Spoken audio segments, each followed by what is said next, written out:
Hey, this is George from Deafheaven, and here are the records from my life.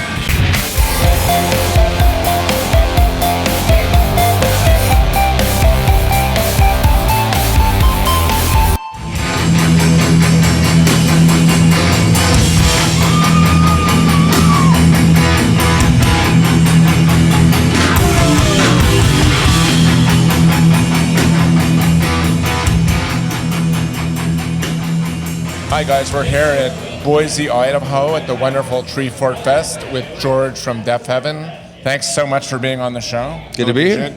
How's your Treefort been treating you?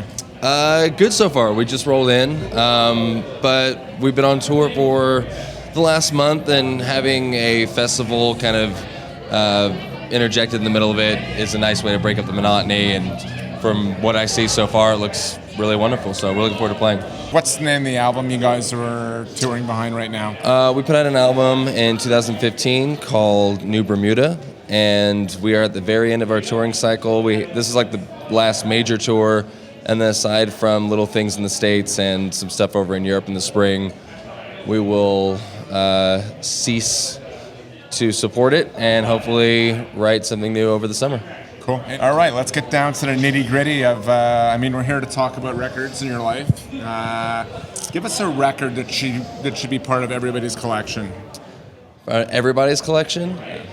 For me, I guess for me it really started off with if we want to go like the basics here, like Simon and Garfunkel's greatest hits. I think like that for me is, essential folk music. It's emotional and vulnerable and interesting, and I've always listened to them since I was a kid. I think that's a fair record to have like a base.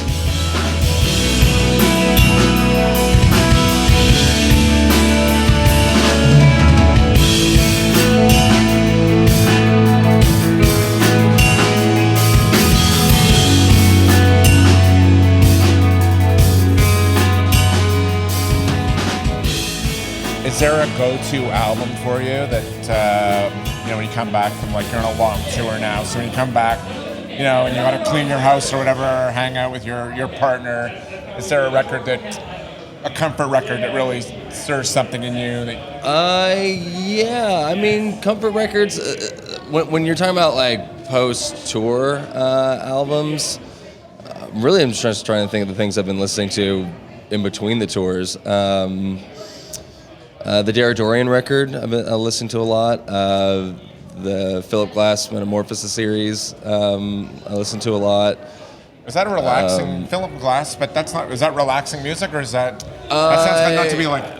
When you've been playing our music for the last month, it's wildly relaxing. It is very much in the opposite direction of what we do. So. Anything taken down from what I hear on a nightly basis is appreciated.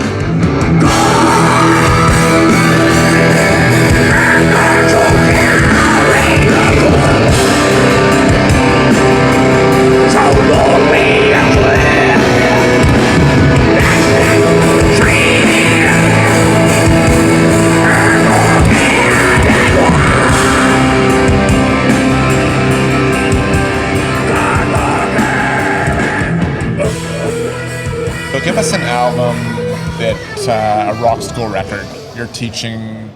You either want your students to learn how to play the record, or you just want them to be inspired by it. Oh, okay. And make sure it's. I would do Morbid Angels, Gateways to Annihilation, because it's when the band really kind of transformed and defined doom death. And it has really cool angular guitar parts, and it's very experimental for that time, I think, and a very cool and interesting record. And if you're into heavier music, that is one that should absolutely be studied. That and Formulas, yeah. What about a record that inspired you to play? Like something when you were really, really young that made you want to pick up an instrument? A ton. The major players, honestly, especially when it comes to heavy music. I think Pantera's Far Beyond Driven, and Ride the Lightning, and Rain and Blood, yeah, but Seasons in the Abyss was a really big one for me. Sepultura's Arise. Those were like my foundation albums, or at least a few of them that, made me fall in love with extreme music, and I guess eventually want to pursue it.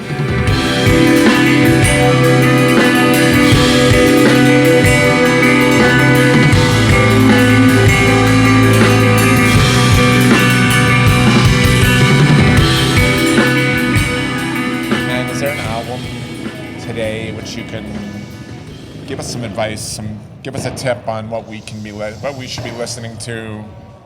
Oh man, there's stuff all the time. But the thing that there you go.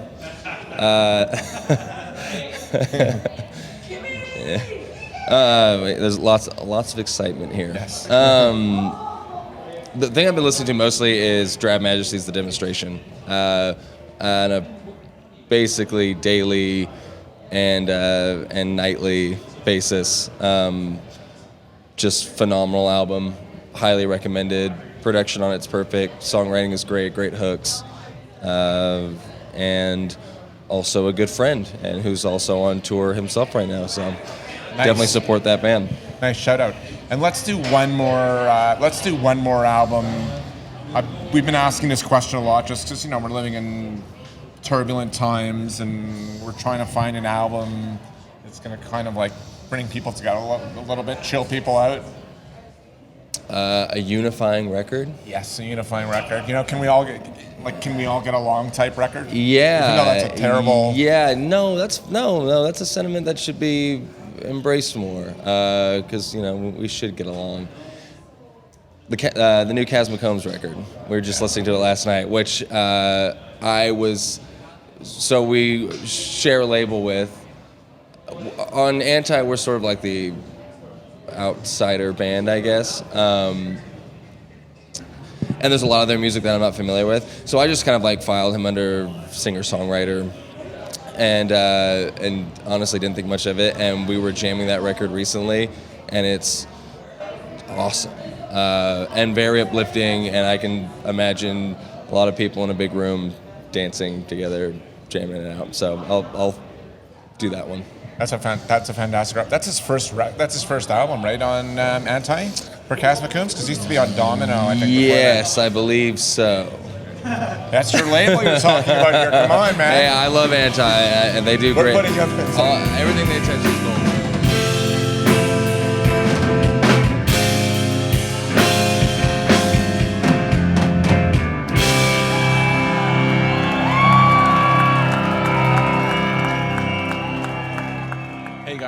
Thank you so much for checking out Records of My Life.